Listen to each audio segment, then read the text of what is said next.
Okay, I have a 40-gallon gas heated water tank.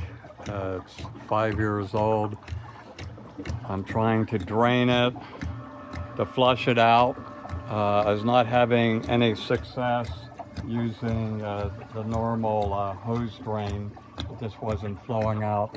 Even though I set up the cold water, opened up a hot water faucet on the upstairs, and it still wasn't really draining. It would drain if I had the cold water giving pressure. So what I decided to do, I rigged up first is plastic sheeting, so if there's any leakage, it'll come down into this bucket.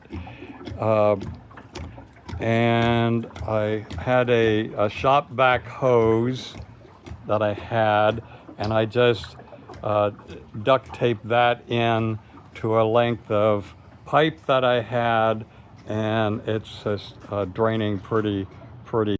Okay, so I've removed the faucet and I've drained the contents of the water tank.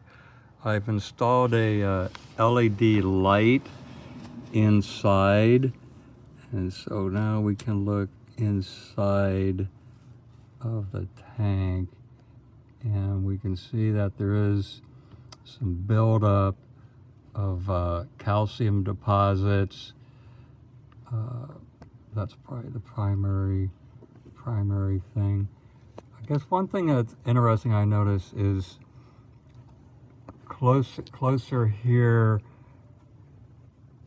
to where the drain was, it does seem more clear of deposits. So maybe the flushing does help in the immediate vicinity of that drain, but as it gets farther back, it's less so.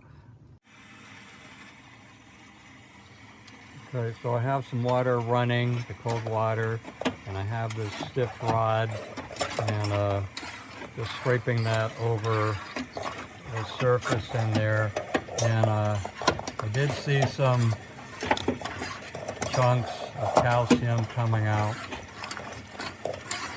I think I just saw one there.